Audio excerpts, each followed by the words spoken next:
عزیز بھائیوں، ایک بات اپنے ذہن میں اچھی طرح بٹھا لیں اور لکھ لیں کہ زندگی میں جو کسی بندے کو کامیابی حاصل ہوتی ہے وہ رب تعالیٰ کی مدد سے حاصل ہوتی ہے۔ اگر رب تعالیٰ مددگار ہو تو پھر کوئی چیز بھی رستے میں رکاوٹ نہیں بنتی، اور اگر مالک کریم کو منظور نہ ہو تو انسان بہترین سیاستدان ہو، اچھا ایڈمنسٹریٹر ہو، اس کا ذہن بڑی وسعت رکھتا ہو، بڑی اچھی پلاننگ کرنا جانتا ہو، سارا کچھ ہو، تو بندہ ناکام ہو جاتا ہے۔ مسلمانوں کو جتنی کامیابیاں ملی ان کا پس منظر صرف اتنا تھا کہ اللہ تبارک و تعالیٰ نے اپنے بندوں کی مدد فرمائی، اور اب تعالیٰ نے قرآن مجید میں اس حقیقت کا بیان کیا، فرمایا بل اللہ مولاکم، فرمایا بلکہ اللہ تمہارا مولا ہے، وَهُوَ خَيْرُ النَّاصِرِينَ، اور وہ بہترین مددگار ہے۔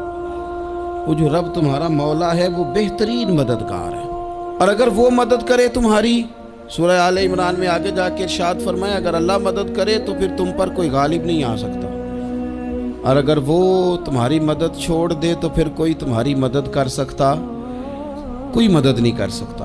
بدر کی جنگ بھی اور فتح مکہ بھی رمضان المبارک میں ہوا ہے۔ میں دونوں پر غور کر رہا تھا تو ایک نیا مضمون میرے ذہن میں آنے لگا۔ بدر کی جو جنگ ہے اس میں بھی ایک عجیب انقلاب آیا ہے کہ 313 نے 1000 سے مقابلہ کیا، اور جن 1000 سے مقابلہ کیا وہ اسلحے سے لیس تھے، اور یہ جو 313 ہیں ان کے پاس 6 زرہیں، 8 تلواریں، چند گھوڑے، لیکن اللہ نے کامیابی دی تو خود رب نے بیان کیا کس طرح دی، فرمایا وَلَقَدْ نَصَرَكُمُ اللَّهُ بِبَدْرٍ وَأَنْتُمْ أَذِلَّةٌ۔ وہ کامیابی اس طرح ملی ہے کہ رب نے تمہاری مدد کی تھی، تم تو کمزور تھے، اللہ نے بدر میں تمہاری مدد کی، تم جیت گئے۔ وَلَقَدْ نَصَرَكُمُ اللَّهُ بِبَدْرٍ وَأَنْتُمْ أَذِلَّةٌ، اللہ نے بدر میں تمہاری مدد کی، تم تو کمزور تھے۔ پھر فتح مکہ نصیب ہوئی تو اس میں بھی بہترین منصوبہ بندی نبی پاک علیہ السلام نے فرمائی، بہترین حکمت عملی حضور نے اپنائی، لیکن ہمیں جو اللہ رسول نے بات سمجھائی وہ کیا ہے؟ اذا جاء نصر اللہ والفتح، فرمایا جب اللہ کی مدد آئی اور فتح نصیب ہو گئی۔ یہ اللہ نے مدد فرمائی تمہاری، یہاں بھی فتح مکہ بھی اللہ کی مدد سے، جنگ بدر بھی اللہ کی مدد سے۔ وہ جو مدد ہے اللہ تعالیٰ کی، جب وہ ہم یہ کرتے ہیں کہ ہم اپنی ساری زندگی سیاست کی نظر کرتے ہیں، ہماری سیاست صرف ملک میں نہیں ہوتی، ہماری سیاست خاندان میں بھی ہوتی ہے، ہم گھر کے اندر بھی سیاست کرتے ہیں، ہم کسی خاص طریقے سے لوگوں کو اپنے پیچھے چلانا چاہتے ہیں، ہم ایک خاص اسلوب اختیار کرتے ہیں کہ لوگ ہمارے پیچھے چلیں۔ اس کا نقصان ہمیں یہ ہوتا ہے کہ سیاست جو ہوتی ہے یہ شطرنج کے ہیر پھیر کی طرح ہوتی ہے، تو اس کے راز بڑی جلدی کھلنے لگ جاتے ہیں، پتہ چل جاتا ہے کہ بندہ مخلص نہیں تھا، سیاست کر رہا تھا، طریقے سلیقے سے اس نے جوڑ کے رکھا ہوا تھا۔ ہم ہر جگہ سیاست کے بل بوتے پر چیزوں کو لے کے چلنا چاہتے ہیں، سیاستیں ناکام ہو جاتی ہیں، سیانے لوگ فیل ہو جاتے ہیں، بچتا صرف وہی ہے جس کے پیچھے رب تعالیٰ کی مدد شامل حال ہوتی ہے۔ اپنی زندگی کے اندر ہم جو کچھ بھی کر رہے ہیں، جس شعبے سے بھی ہمارا تعلق ہے، آج ہم نے اس بات پہ غور کرنا ہے کہ پہلے تو یہ غور کر لیں کہ جو کام ہم کر رہے ہیں کیا وہ کام ایسا ہے کہ اس میں اللہ کی مدد ہمیں ملے گی؟ اگر آپ کوئی معاذ اللہ ناجائز کام کر رہے ہیں، فعل حرام کا ارتکاب کر رہے ہیں، تو اس میں تو مدد الہی آئے گی نہیں۔ پہلے تو یہ دیکھیں جو کر رہے ہیں وہ کام مدد الہی والا ہے، اور اگر اللہ تعالیٰ کی مدد والا وہ کام ہے پھر اس پر غور کریں کہ کیا ہم نے مالک سے مدد کا سوال کیا ہے، ہمیں مدد میسر آ رہی ہے۔ وہ میں نے بزرگوں سے ایک بات سنی تھی، وہ بڑی یاد رہ گئی۔ وہ فرمایا کرتے تھے قابلیت بھی بڑی چیز ہے لیکن قبولیت سب سے بڑی چیز ہے۔ قابل ہونا بھی بڑی بات ہے لیکن زیادہ بڑی بات یہ ہے کہ اس کی بارگاہ میں قبول بھی ہے کہ نہیں۔ اپنی زندگی میں اللہ کی مدد کی طرف بڑھیں، مالک کی مدد کا حصول اختیار کرنے کی کوشش کریں، اللہ کے ساتھ اپنے آپ کو جوڑیں۔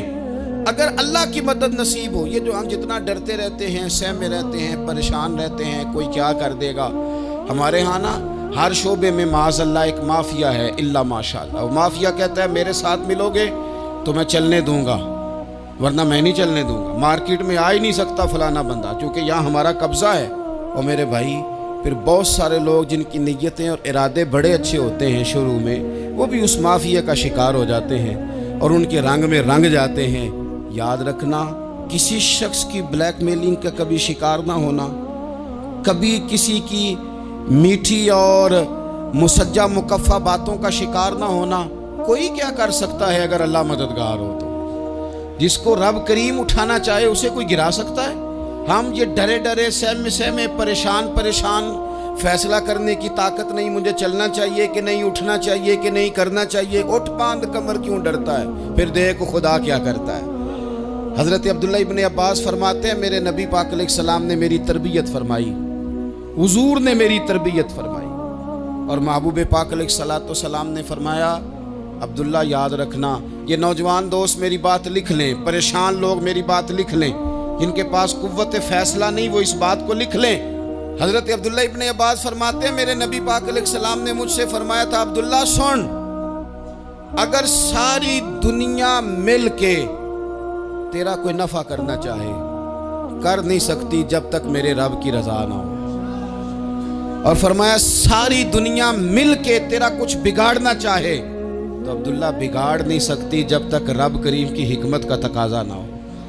لوگوں سے ڈرنا، لوگوں کی طرف دیکھنا، ماحول دیکھ کے اپنے راہ کا تعین کرنا، ہر بندے کے خیالات کے مطابق ڈھلنے کی کوشش کرنا، فلانا نہ ناراض ہو جائے، فلانا نہ ناراض ہو جائے، اور جس نے ہونا ہو جائے، بس رب رسول ناراض نہ ہو۔ اپنی زندگی میں اپنے مالک کو مولا جان کے، بل اللہ مولاکم، اللہ تمہارا مولا ہے، وَهُوَ خَيْرُ النَّاصِرِينَ، وہ بہترین مددگار ہے۔ توجہ جب بھی کرے رب کی جانب کرے، اپنے دل کا قبلہ درست رکھیں، سوچوں کے زاویے سیدھے رکھیں۔ میرے بھائی مالک جب بندوبست کر دے نا، جب مالک بندوبست کر دے پھر ایسا بندوبست کرتا ہے کہ لوگوں کے پاس نا چارہ نہیں رہتا۔ حضرت مریم رضی اللہ تعالی عنہا پاک باز تھیں، مسجد میں رہی تھیں، پر مالک کی حکمت کے تقاضے بڑے عجیب ہے نا۔ پھر جناب مریم کو اللہ تعالیٰ نے بغیر شوہر کے اولاد عطا کر دی۔ یہ بات ہی ایسی تھی، وہ کسی نے کہا تھا کہ مخلوق تو فنکار ہے اس درجہ کے پل بھر میں سنگے در کعبہ سے بھی اصنام تراشے، تم کون ہو کیا چیز ہے داغے کبابی، لوگوں نے تو مریم پہ بھی الزام تراشے۔ تو لوگوں نے کہا کدھر سے لے آئی بچہ، تیرا باپ تو ایسا نہیں تھا، کہاں سے لے آئی؟ اللہ کرے میں آپ کو سمجھا سکوں، ذرا اپنے آپ کو وہاں کھڑا کریں کہ ایک پاک باز عورت، پاک باپ کی بیٹی، طیب ماں کی بیٹی، اور اللہ کے گھر میں پرورش پانے والی خاتون، ایک وہ وقت اور ایک یہ وقت کہ اس عورت کو کٹہرے میں کھڑا کر کے پوچھا جا رہا ہے کہ معاذ اللہ تیری گود میں بچہ جائز نہیں ہے، کہاں سے لائی ہے؟ اب خود سے صفائیاں بندہ کتنی کو دے، کتنی کو وضاحتیں کرے۔ اور میں نے تو اپنی زندگی میں دیکھا ہے زیادہ وضاحت دینے والے کو بھی لوگ جھوٹا سمجھنے لگ جاتے ہیں، زیادہ وضاحت دینے پر بھی لوگ کمزوری کا اظہار سمجھتے ہیں کہ کمزور پڑ گیا۔ آپ صلح کی کوشش کرتے ہیں، سامنے والا بزدل سمجھ لیتا ہے، زیادہ وضاحتیں بھی کمزور کر دیتی ہیں۔ اب حضرت مریم کو کٹہرے میں کھڑا کر کے کہا بچہ کس کا ہے؟ تو پھر خدا بندوبست جب کرے، اللہ جب مددگار ہو، تو پھر حضرت مریم کی گواہی درختوں سے نہیں دلوائی، اس نے پتوں سے نہیں دلوائی، پھر فرشتے نہیں بھیجے۔ حضرت مریم کہنے لگی مجھ سے نہ پوچھو، وہ جو پنگوڑے میں ہے اسی سے پوچھ لو، ان سے پوچھو نا، وہ کون ہے پوچھ لو، ان سے کر لو سوال۔ انہوں نے کہا پنگوڑے میں چند دنوں کا بچہ یہ جواب دے گا؟ مددگار تھا رب، ان کی برات کا اعلان کرنا تھا مالک نے، اور جب مالک اعلان کر دے، جب مالک تیری صفائی دینا چاہے، جب مالک تجھے دنیا کے سامنے نکھارنا چاہے، تو پنگوڑے میں لیٹے حضرت عیسیٰ بول کے کہنے لگے انی عبداللہ آتانی الکتاب، فرمایا میں اللہ کا بندہ ہوں، رب نے مجھے کتاب عطا کر کے نبی بنا کے دنیا میں بھیجا ہے، میں اللہ کا بندہ ہوں، کتاب لے کے آیا ہوں، نبی بن کے آیا ہوں۔ پھر پنگوڑے سے اعلان ہو گیا، پھر بچہ بول پڑا. اور یہ ایک دفعہ نہیں بات ہوئی. یہ بنی اسرائیل میں ایک جریج نام کے شخص بھی تھے جو نماز پڑھ رہے تھے. بعض نے لکھا ہے نفل نماز تھی. اماں نے پکارا تو آئے نہیں, تو ماں کے منہ سے نکل گیا تو اتنی دیر تک مرے گا نہیں جب تک کسی بے حیا عورت کا منہ نہ دیکھ لے. تو وہ عبادت گزار تھے, لیکن لوگوں نے ان کی عبادت, ریاضت, پرہیزگاری کو نہیں دیکھا. بس ایک عورت کو بھیج کے الزام لگوا دیا. وہ عورت آیا جایا کرتی تھی, اب آ جاتی ہیں عورتیں, مسئلہ پوچھنے کی نیت سے بھی آ جاتی ہیں. ماحول میں کچھ جگہ ایسی بھی ہیں جہاں عورتیں دم کرانے کے بہانے آ جاتی ہیں. وہ خاتون آتی جاتی تھی اس خانقاہ پہ, آستانے پہ. یہ بخاری میں موجود ہے. پھر اس نے کہا میری گود میں جو بچہ ہے یہ انہی کا ہے. مجھے بتائیں کیسے بندہ وضاحت دے. حالات خراب ہو گئے, لوگ کٹیا جلانے لگے, ماحول اور طرح کا بن گیا. میرے نبی پاک علیہ الصلوۃ والسلام فرماتے ہیں پھر اس رب کے بندے نے کہا مالک تو کریم ہے, تیری مشیت کا تقاضا آیا جو میری ماں نے جملے بولے تھے, پر اب میں وضاحت دینے کے قابل نہیں رہا. اب تو ہی کرم کرے گا تو دروازہ کھلے گا. تو وہ چند دنوں کا بچہ پنگوڑے میں بول کے کہنے لگا میں اس درویش کا نہیں, میں تو فلانے چرواہے کا بچہ ہوں, وہ جو بکریاں چراتا ہے. رب کی مدد کو پکاریں, اپنے ساتھ اپنے مالک کی مدد کو شامل کریں, تھوڑے رزق پر بھی گزارا اچھا ہونے لگ جائے گا. سارے لوگ آپ کو گرانے کی تدبیریں کر رہے ہوں گے اور مالک آپ کو عزتیں عطا فرما دے گا. اس کی بارگاہ سے حکمت کا تقاضا اور ہو جائے گا.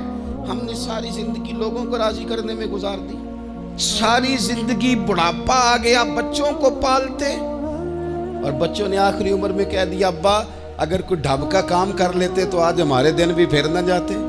ساری زندگی گزار دی بہن بھائیوں کو راضی کرنے میں, ساری زندگی گزار دی ذمہ داریاں اٹھانے میں. ان کو 99 دفعہ دیا, ایک دفعہ نہیں دیا تو انہوں نے کہہ دیا تو نے تو کبھی دیا ہی نہیں, تو تھا ہی نہیں. ساری زندگی محلے داروں علاقے والوں کو راضی کرنے میں گزار دی.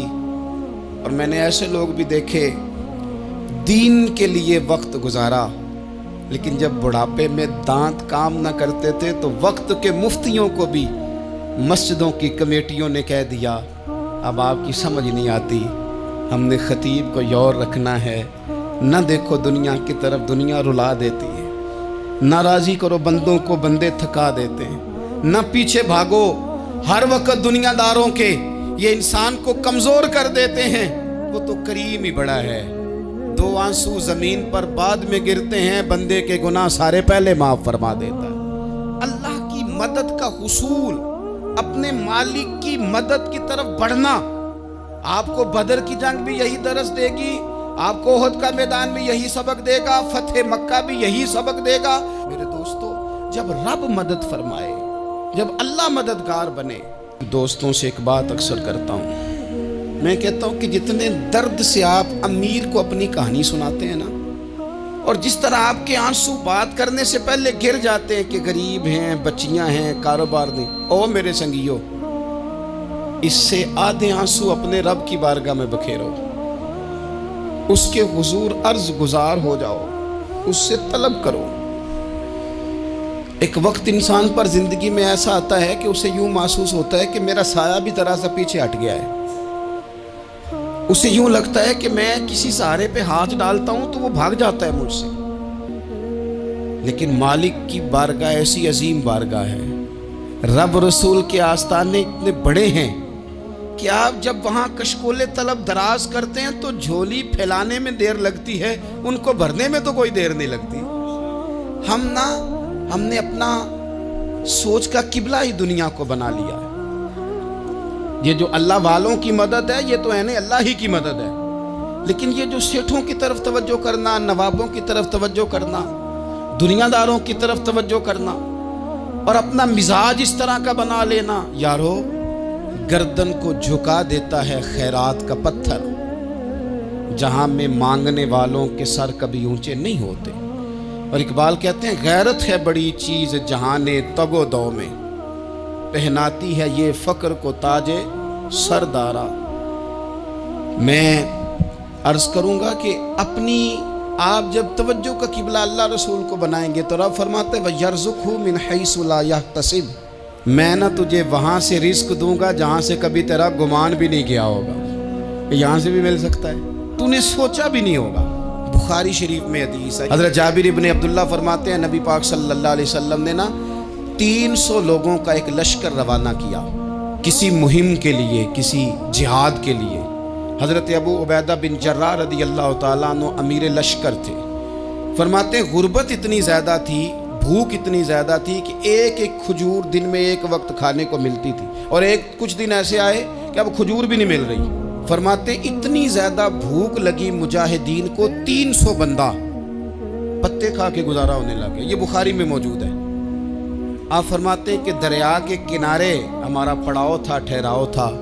جب بھوک سے نڈھال ہو گئے نا، وَيَرْزُقْهُ مِنْ حَيْثُ لَا يَحْتَسِبُ، اللہ وہاں سے روزی دیتا ہے، گمان بھی نہیں ہوتا۔ فرماتے ہیں ایک مچھلی اللہ تعالیٰ نے دریا کے کنارے بھیجی، فرماتے ہیں وہ تھی تو مچھلی پر پہاڑ جتنی تھی۔ بخاری میں لفظ ہیں، حضرت جابر ابن عبداللہ رضی اللہ تعالیٰ عنہ فرماتے ہیں 300 آدمی 18 دن تک اس مچھلی کو کھاتے رہے، مچھلی ختم ہی نہیں ہوئی۔ مچھلیاں نہیں، مچھلی کہتے ہیں 18 دن 300 بندہ کھاتا رہا، مچھلی ختم ہی نہیں ہوئی۔ اور فرماتے ہیں کہ اس کی ہڈی نکال کے، کانٹا کہیں گے آپ اپنی زبان میں، کہتے ہیں وہ نکال کے نا تو اس کو کھڑا کیا نا جب، تو اونٹ کجاوے سمیت اس کے بیچ سے گزر جاتا تھا، 2 اس کے کانٹے جوڑے۔ فرماتے ہیں وہ اس کا گوشت ہم کھاتے تھے اور اس کی چربی بطور تیل کے ہم جسموں پہ ملتے تھے، بیماروں کو اس سے سکون آتا تھا، تندرستی شفا ہوتی تھی۔ فرماتے ہیں ہم کھایا بھی ہم نے، اور کچھ لے کے ہم مدینے بھی گئے، اور قربان جائیں نبی پاک نے بھی اس میں سے کھایا۔ ہم نے عرض کی حضور یہ معمہ کیا ہے، یہ ماجرا کیا ہے؟ تو محبوب نے فرمایا تمہارے پاس غذا نہیں تھی، رب نے تمہارے لیے بندوبست کیا ہے، اللہ نے تمہیں دیا ہے۔ مکان شروع کر لیا، ایک صاحب نے وہ مکان بنانے لگے، آپ وہ حساب لگا رہے ہیں، کہتے ہیں میرے پاس اتنے پیسے ہیں، اتنے میں نے فلانے دوست سے کہنا ہے اس نے دے دینے، اتنے فلانے رشتہ دار سے کہنا ہے اس نے دے دینے، اتنے فلانے سے کہنا ہے اس نے دے دینے۔ یہ ساری کاپی بنا کے مکان شروع کر لیا۔ جو روز کہتا تھا نا کوئی حکم ہو جاتے 10، سب سے پہلے اس کو کہا میاں پیسے چاہیے، وہ کہندا ہو کل ہی منڈا ٹوریا ہے، کہتے تو پرسوں 10 داتے لب جانے سن۔ میں آپ کو اپنے تجربے کی بات بتا رہا ہوں۔ جن لوگوں کا خیال ہوتا ہے نا کہ آپ سٹارٹ کریں فلانا کام، ہم آپ کے ساتھ ہیں، اللہ کا ہی کوئی نظام ہے، وہ بالکل بھی نہیں ساتھ ہوتے۔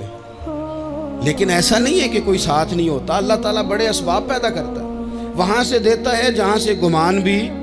ہمارا یہ ذہن بن جاتا ہے ہم ساری اپنے حساب سے چلتے ہیں، اتنے رشتہ داروں سے، اتنے، کون آپ کے ساتھ چلے گا؟ سوال ہی نہیں پیدا ہوتا۔ یہ سارے کام چھوڑ کے سب سے پہلے 2 رکعتیں پڑھو، اپنے رب کی بارگاہ میں، رسول کائنات کی بارگاہ میں گزارشات اور استغاثے پیش کرو، وہاں سے خیر طلب کرو۔ دنیا دار کیا دیں گے، کیا دے سکتے ہیں، کیا حیثیت ہوتی ہے کسی؟ اللہ کہتا ہے وہاں سے دوں گا۔ تو جو اللہ مال دے وہ لینا چاہیے کہ رشتہ داروں کا مال دیکھنا چاہیے؟ جو اللہ دے وہ لینا چاہیے کہ سیٹھوں نوابوں کی جیبیں دیکھنی چاہیے؟ جو اللہ دے وہ قبول کرنا چاہیے یا دیکھنا چاہیے کون سا آدمی کہاں پہنچ گیا؟ چھوڑو، اپنی مٹی پہ چلنے کا سلیقہ سیکھو۔ کسی کے سنگ مرمر پہ چلو گے تو پھسل جاؤ گے، پھسل جاؤ۔ اس پر ایک اور بات عرض کر دوں، صحیح بخاری سے، مسلم سے ایک اور بات۔ کچھ چیزیں ایسی ہیں جن سے اللہ کی مدد آتی ہے، مدد ملتی ہے۔ ایک چیز ان میں سے ایسی ہے جس سے بہت مدد نازل ہوتی ہے، وہ ہے کہ جب رب آپ کو دے نا تو پھر آپ بھی اس کے رستے میں دیں، پھر مدد آتی ہے، پھر اور آتا ہے۔ بخاری مسلم میں حدیث ہے، یہ زیادہ ہی توجہ طلب امر ہے، اس پر آپ غور کریں گے۔ حضرت ابو ہریرہ فرماتے ہیں کہ نبی پاک علیہ السلام نے فرمایا ایک شخص نے بادلوں کے اندر سے آواز سنی کہ فلاں آدمی کا کھیت اور باغ خشک ہو گیا ہے، وہاں برسو اور اس کے کھیت کو سیراب کرو۔ وہ بڑا حیران ہوا کہ بادل سے آواز آ رہی۔ پھر اس نے دیکھا کہ ایک پہاڑی پر بارش ہوئی، وہ بادل وہاں برسا، پھر نالیوں سے ہوتا ہوا پانی ایک طرف چلا۔ تو جس نے آواز سنی تھی، حضور بیان کر رہے ہیں، وہ بھی پیچھے پیچھے چلا کہ پانی کدھر جا رہا ہے۔ اس نے جا کے دیکھا کہ ایک مقام پہ ایک باغ کو وہ پانی لگ رہا ہے اور ایک آدمی وہ پانی لگا رہا ہے۔ اس نے اس سے پوچھا تیرا نام کیا ہے؟ اس نے کہا کیوں؟ کہنے لگا بتا نا۔ اس نے نام بتایا تو کہنے لگا یہی تو وہ نام ہے جو میں نے بادلوں کے اندر سے سنا ہے۔ کہ فلاں کے کھیت کو پانی دے دو، اس نے کہا یار تو کیا عمل کرتا ہے کہ اسپیشل تیرے لیے بارش برسے؟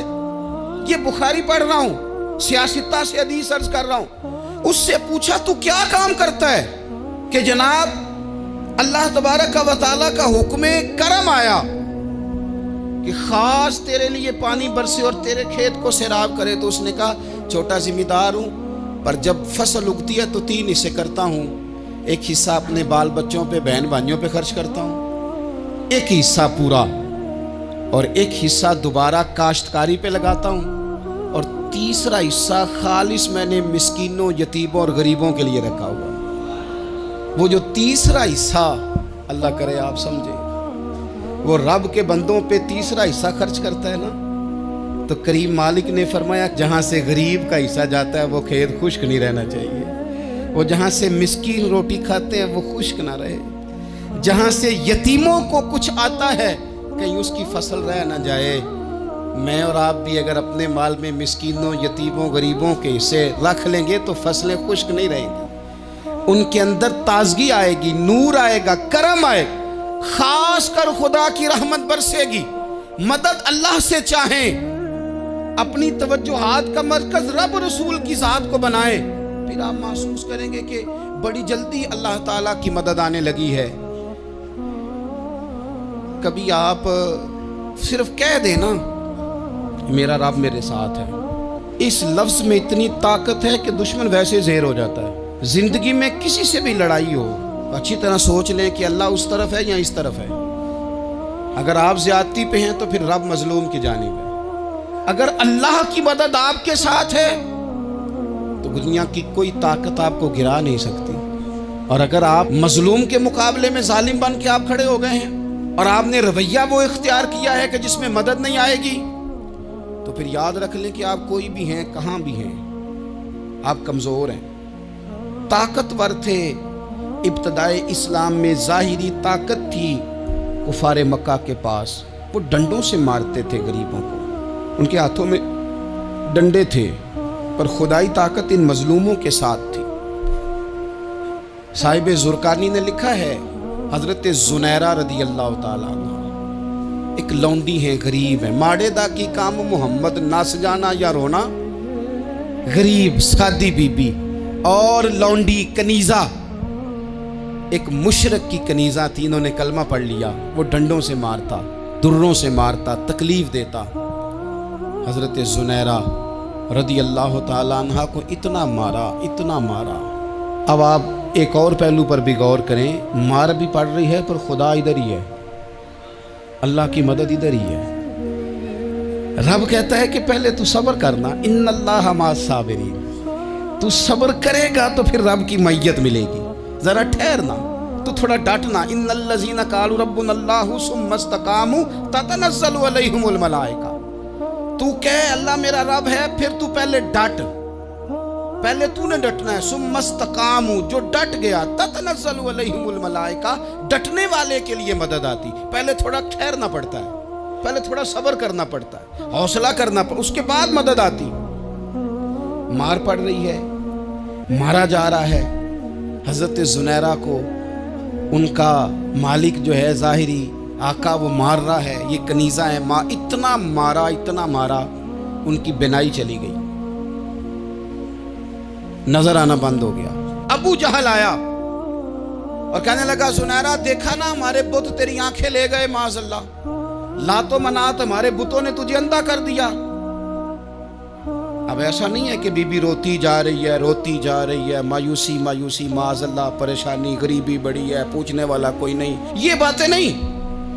کیا جملے ہیں خاتون کے، کیا لفظ ہیں۔ ابو جہل نے تنزیہ کہا، معاذ اللہ، کہنے لگا دیکھا نا ہمارے بتوں نے تجھے اندھا کر دیا۔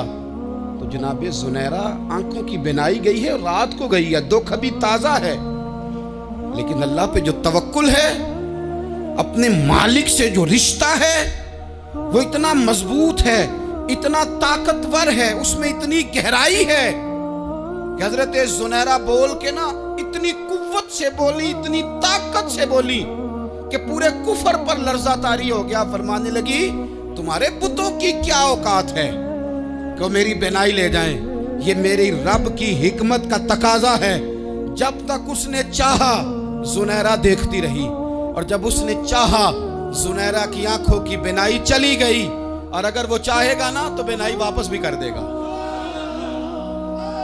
اگر ہو ذوق یقین پیدا تو کٹ جاتی ہیں زنجیریں، اگر وہ چاہے گا تو بینائی آ بھی جائے گی۔